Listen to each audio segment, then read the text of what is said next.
Hello, hello, hello. Welcome to today's live stream. I am Paul Millard and I am coming to you from the US in Connecticut. This is part of an ongoing series of what I call curiosity conversations. I did these for 5 years from 2017 to 2022, and I'm now exploring with these asynchronous. I guess this isn't asynchronous. I guess this is synchronous unless you're watching later. Um, Conversations with group. People can ask questions, mostly because I was doing too many one-on-one calls and I was doing less of what I actually wanted to do, which was writing. I'll eventually probably start them up again, take selective calls here and there. I still do some if you message me and really want to chat, and especially if you're on an unconventional journey, I'll usually want to talk to you. But doing these live conversations now, which usually rely on questions. So that chat box over there, if you're on YouTube, you need to ask questions. Otherwise, I don't know what to talk about. I'm getting better at just riffing like this, um, but still learning. So, what questions do you have for me?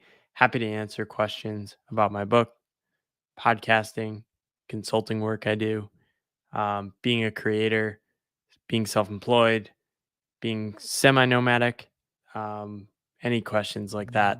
So shoot, and I will dive in. My current goal, let's see. My current goal is limiting all client calls if I can help it. Have you tried anything like Loom or another method to reach out without having to do Zoom meetings? So definitely resonate with this. So if you're doing a client project that is like interview based or has check-in meetings, obviously those are hard to avoid. What I try to avoid at all costs are the kind of meetings that are the like pitch meetings, right? So it's very common for companies to be used to cater to when they're being sold projects from consultants like me, and they'll just say, "Oh, let's have another call. Let's have another call to brainstorm." What I try to do is basically package my offerings. I want to spend as little time as possible like selling and building a pipeline and doing things like that. So I have packages of my offerings. They're all in one Google Doc. I have all my testimonials, my background, links to example end products, and prices. I think prices is important so you don't have to do this whole dance. I just price high and say take it or leave it. Um, and I try to send that to people before I jump on a call. Hey, can you look at these pricing and packages before we talk? Just let me know if this is in the ballpark. Then I've got them bought in, right? If they're talking to me, they're probably not shocked by the prices, and we don't have to waste time like exploring things. Often, I had one client, for example, they're like, I feel like this will take like 4 or 5 calls to like figure out. I did not want to do this. So I just said, I'm happy to asynchronously answer questions for you. I can be more thoughtful this way. I can write out my answers or even record a video for you. They did not respond to that. So some companies are just used to being catered to in a very like, we have to have a meeting for everything. I hate meetings. People mistake meetings for thinking.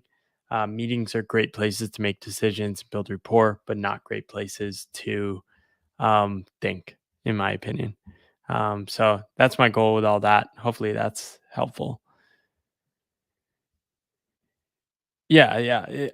Everything I do is anchored around eliminating follow ups and questions. So every time I have a question that's answered, I just put it in the document. The document's like 10 or 11 pages now.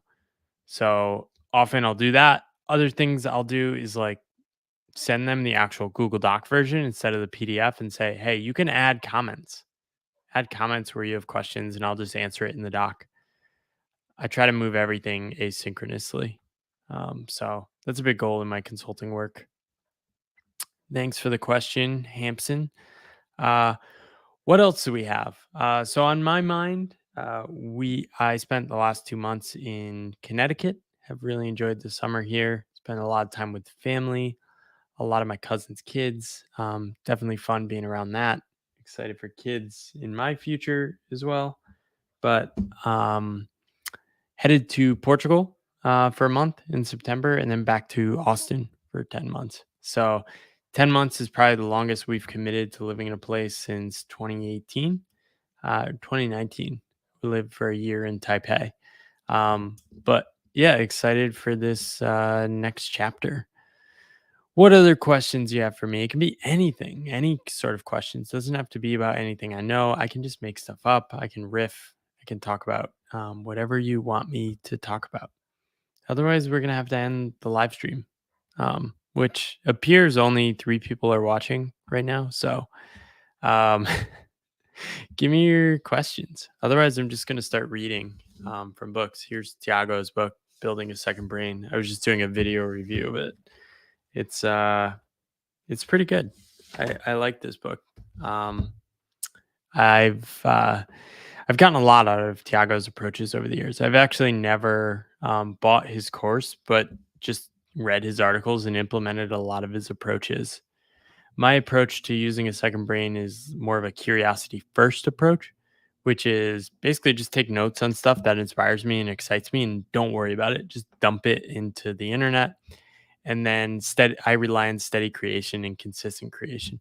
I create, and in the process of creation, it spurs ideas. It makes me go back and search my notes. Say, I feel like I've read something about this before. Go search. Inevitably, there's always something there.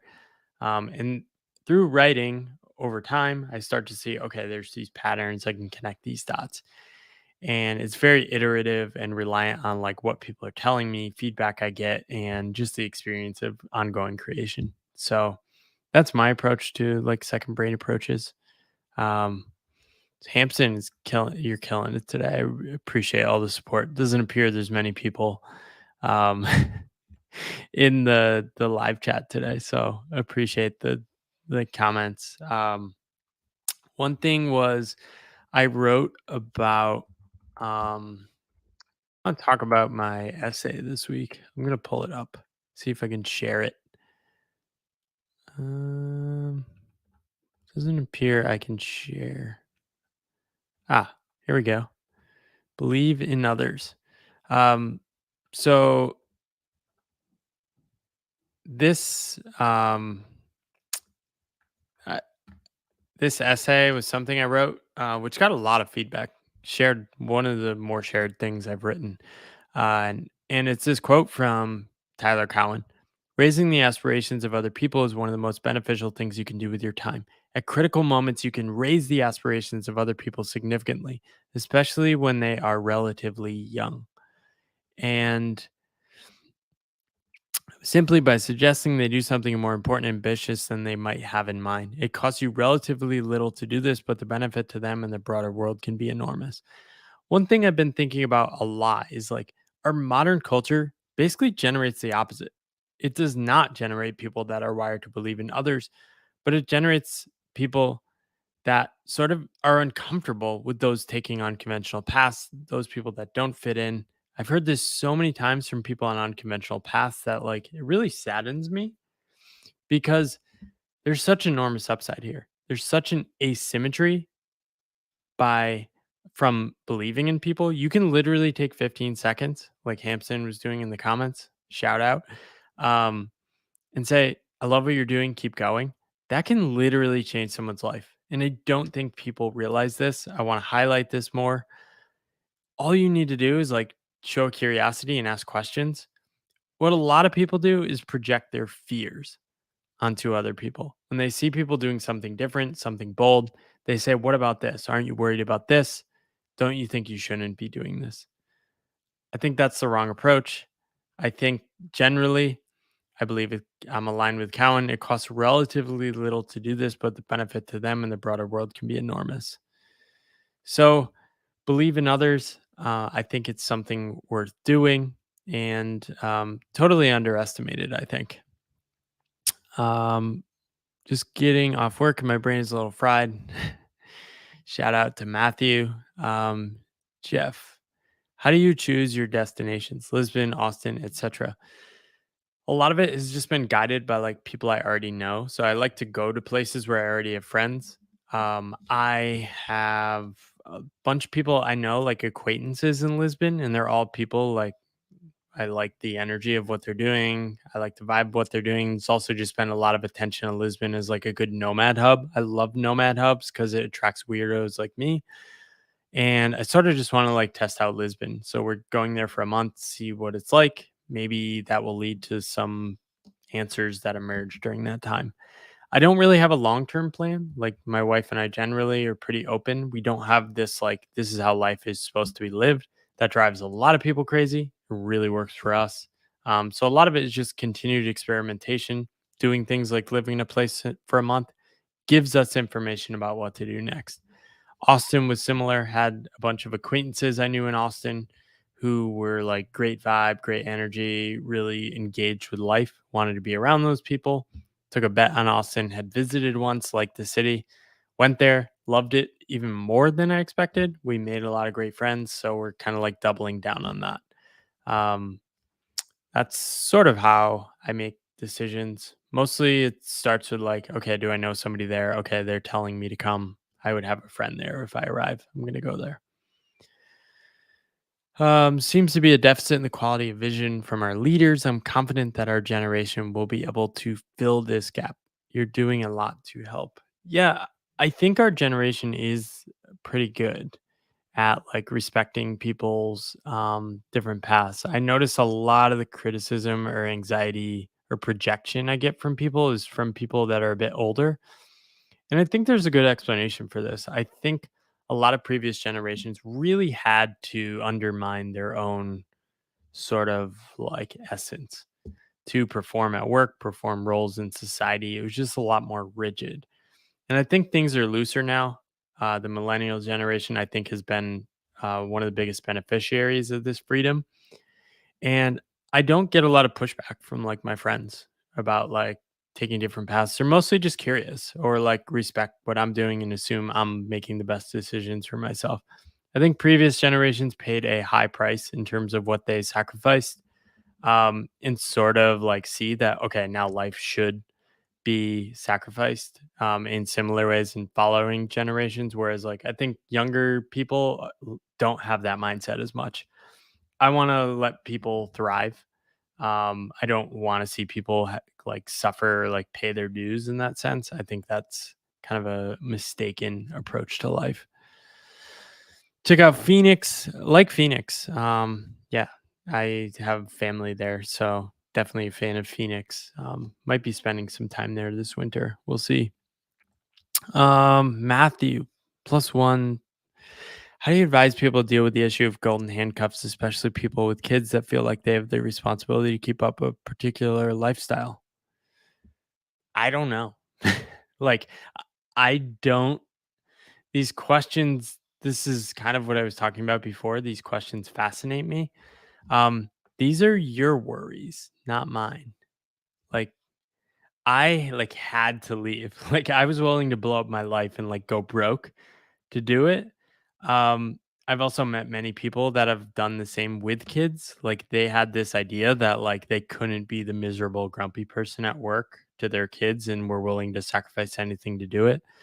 Um, I think it's just like taking a step back and assessing like what are the stories you're telling yourself. Clearly, there's a story here that you have the responsibility to keep up a particular lifestyle.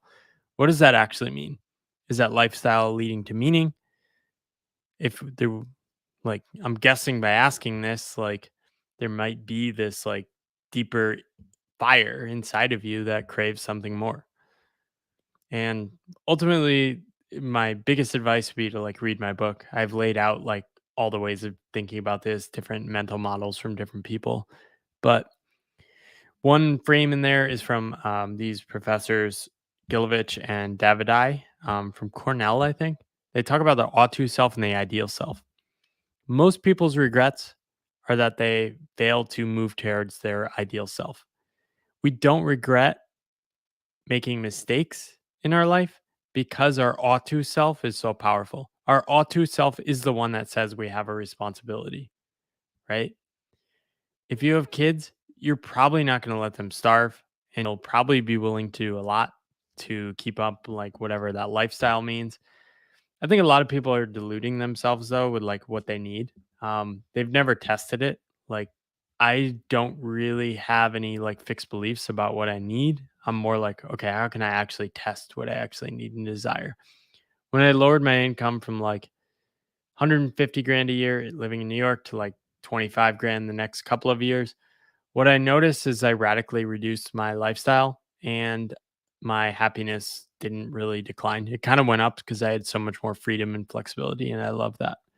So I was underpricing freedom, overpricing a lot of expensive meals, vacations, all that convenience we pay for when we have a busy lifestyle.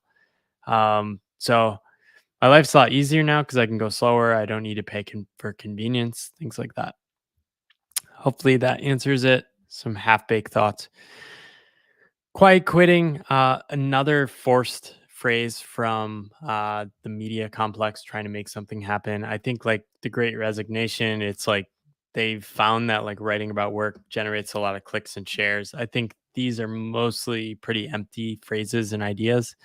Um, I don't think it's like a thing. Like I think people have been mailing it in and doing very little at work for decades. Like the entire Dilbert comic is built off this idea from the 90s. um, I worked in an internship in 2003 where I sat next to a guy that just read like TMZ all day on the internet and printed out articles about celebrities. He didn't do anything. I was working with another guy that was taking naps under a cubicle all day. Like work at a big organization, quite quiet quitting has been like happening for decades. Hard to do though in practice, I think, especially for like overachievers. Mailing it in is a certain like stance towards life. I think it's sort of like, I don't know. I don't think it's a winning approach. I think it's sort of like a nihilistic approach to life where like nothing matters, whatever. Just get a job where you can like clock in and clock out. I don't think that's what most people want in life. So I think that like always is always the more interesting thing when you ask questions like that. Um, Yeah, mostly like I find these media narratives around work pretty dull. They get clicks, and like a lot of the writers on work in these mainstream publications have a very like anti-capitalist bent, and they talk about things with like class struggle. I think it's totally the wrong frame. I think most people in the world like identify with management and leaders and owners. So it's just the wrong frame for thinking about work. Any books on your reading list that you're excited about? I just read Wild Problems by Russ Roberts. I'm reading Crossing the Unknown Sea by David White, kind of the final David White book. I'm reading Life in the Transitions by Bruce Failer, recommended by Ada Alston. Those are the books I'm reading now. I have big long list. I'm always reading new books, always starting new books, stopping them if I don't like them. But I'm in the golden handcuffs with wife and kids and trying to work my way out of them. The only way is to agree together, downsize your family living costs. Yeah, exactly. Like it starts with conversation and awareness, and like you need some sort of vision or aim. Like, what are you aiming at? What is the goal? Like, I think far too many people want to escape work too. Like, it's only handcuffs if you can't take like some time off. So sometimes the most worthy goal is just to see how can I get 3 months off in my life outside of worker mode so I can reconnect with myself, reconnect with my kids, and reconnect with my life. Then you can go back to that job and you know you're not stuck. Sometimes it's just about proving to yourself that you have that freedom, you have that autonomy. And I think that's one of the most valuable things you can do. Like if I had one piece of career advice, it would be take 3 months off in your 30s just to prove to yourself that you can, and also just to reconnect with yourself. Our identities get subsumed by our cultures and environments at work, and we underestimate the degree to which this happens. This is why I think it's so important just to reflect and disconnect. Could be building a new side business. Yeah, this is hard. I sucked at this. I left without a plan and didn't make money for 3 months. And like this is the first year in my fifth year, like 4.5 years in, that I've started making like better money than like break even. Um, But yeah, I didn't have the energy really to do things on the side. What I did have the energy for, I had this creative spark in like the final 3 years before I quit. I did all these experiments. And I think what unexpectedly happened, I wasn't planning this, was like I gained this confidence that a different way of life was possible, a different way of orienting towards things I was working on, this energy, this excitement towards things I actually liked was possible. And that's kind of like this sense of wonder I had towards leaving. Like my path made so much sense on paper. Like you could have said I had golden handcuffs, but like the possibilities of like the unknown and like what else I could create and imagine was so much more than like this guaranteed money. If you had to estimate like how much money I've given up over the past 5 years in income, it's probably $1 million. So in that is probably like guaranteed financial independence, especially like with my lifestyle. I just don't spend a lot. I don't desire a lot. I don't want to have an upper normie like private school, fancy car, fancy house life. Um, So yeah, that could have solved all my money worries forever. But I'm glad I didn't because it forced me to work and basically stumble upon the secret that is finding the work that matters is the real work of your life, and that can sustain a life more than money can. Um, any unexpected and cool opportunities that opened up from you from writing your book? Think going on podcasts that are pretty popular has been wild. Going on like Chris Williamson's podcast was pretty mind blowing. Connecting with like Jim O'Shaughnessy and doing his podcast, just very humbling to talk to these other people and like feel like the book has given me like this explicit entry into like, oh, you did a hard thing on the solo or creator path. It kind of makes me legible in that world. So that's been cool. I guess nothing crazy. Still waiting for like the free trips or speaking engagements. So if anyone wants to hire me to do that, um, happy to do it. But yeah, nothing crazy. It's all just like stories of people stumbling upon my book. So it's sold far more than I imagined. Um, at my nursing home, or not my nursing home, my grandmother who passed away this past month. I wrote about her, so you can read kind of what she meant to me in my latest newsletter, boundless.substack.com. And um, I had given her my book. We were talking about it before she passed, and I think my mom was visiting and she talked to somebody there, one of the nurses aides, and she was like, "What is this book?" Like I I think she was Polish and like back home, like somebody had shared it, a different podcast I had been on, and like they had discovered the book independently. I forget the story, the details, but like hearing stuff like that is just pretty wild to see like things spreading outside of your domain. I think a lot of my writing, especially the first few years, it was spreading within my friend group and like 1 degree from that. It appears to be going like 2 degrees from that, which is pretty interesting. And just seeing how that has spread. First income streams, consulting for the first 12 months. Basically, I made, I think, $50,000 in the first 12 months from consulting. Um, and then I didn't start making like creator income really until 18 months in, and very small at first. I have a chart where I show this. Let me open 2021. Let me open my tab.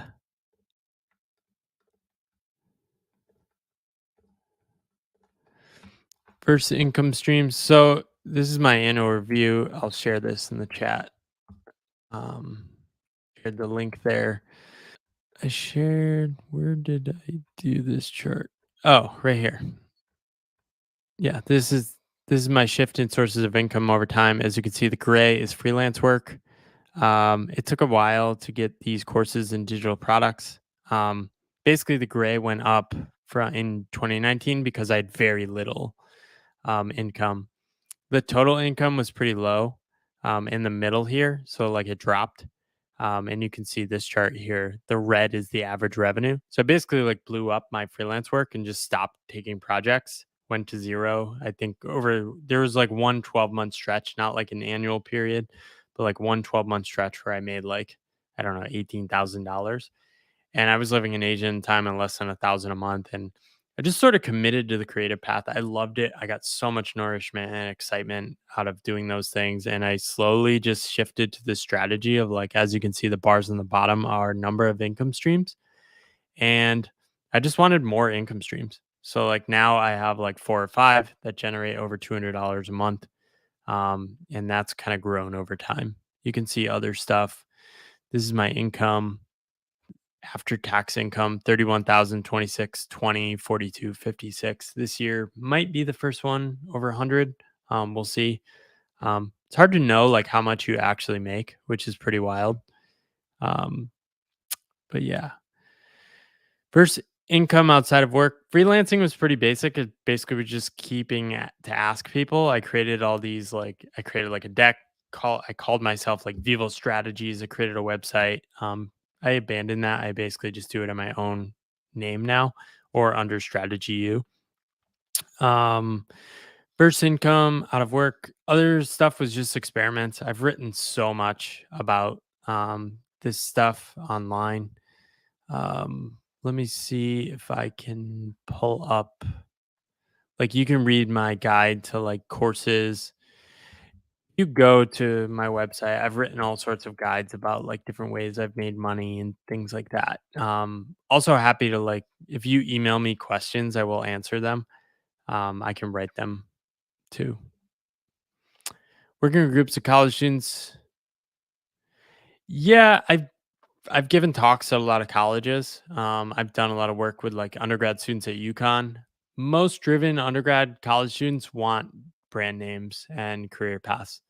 They're so um, alluring at that age.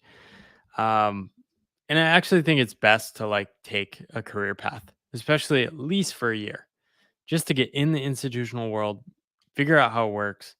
Most of these like paths early in life, the first 4 to 5 years are awesome. They invest so much in you. There's so much training. There's so much learning. There's still this like vibrancy of like young, youthful curiosity and energy. People aren't cynical yet. So, yeah, it's actually, I don't think it's the best like kind of people for me, but I think a lot of college students have said like I've helped plant seeds for like their future, like more creative, unconventional path that they know is inside them. What is motivating me today? Curiosity. This is a hard question to answer. Like I don't have any outcome goals, and that's really hard for people to believe who operate on outcome goals. But even when people interrogate that, I think they tell the story of like why they're doing stuff. I'm doing stuff to make money to like reach this goal, etc. Oftentimes, really, it's just like the wonder about the possibilities of life that drives me. Like the fact that this life is possible is so exciting, and the fact that I have the gifts and the like psychological wiring to do this and figure it out, it seems worth doing to me. And that's enough. And like the fact that I can share with other people and make it easier for other people that are wired like me that are drawn to unconventional paths, like I don't think it's a choice. I think there's certain people like us that like just need to take weird paths, and making it easier, making it more socially acceptable, that seems worth doing. And then the day-to-day lived experience of doing this work, like I like it. I feel good about myself. I feel way more connected and alive than I did in my previous path. And like it's like it feels good. My previous path didn't feel good. I felt like I was always doing things for something else, for a person, for an outcome, for a promotion, to prove that I was good enough. Never liked that. I wasn't living in the present, I was living in the future. Yeah, maybe high school. Yeah, I think people often don't understand that like I don't actually want care what path people take. All I'm trying to do is like share what I'm learning and put it out there. And like I want people to remix and integrate it into their life in their own ways. I've actually had a lot of people in traditional full-time jobs say they like a lot of my writing. They take some of the exercises I've done and inject it into their job. Get more creative, do more experiments, maybe drop the ball on work that like probably isn't that important, things like that. Um, so Yeah, those are some of the things.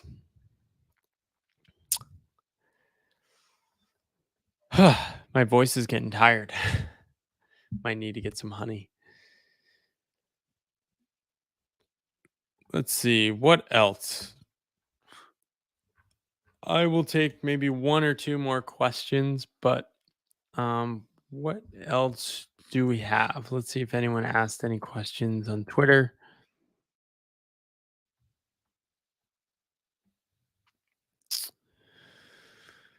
Um, Not sure. Doesn't look. So want to plug my podcast. If you like these live combos, go to Pathless Path Podcast right now on Spotify, Apple, Google. Would appreciate reviews.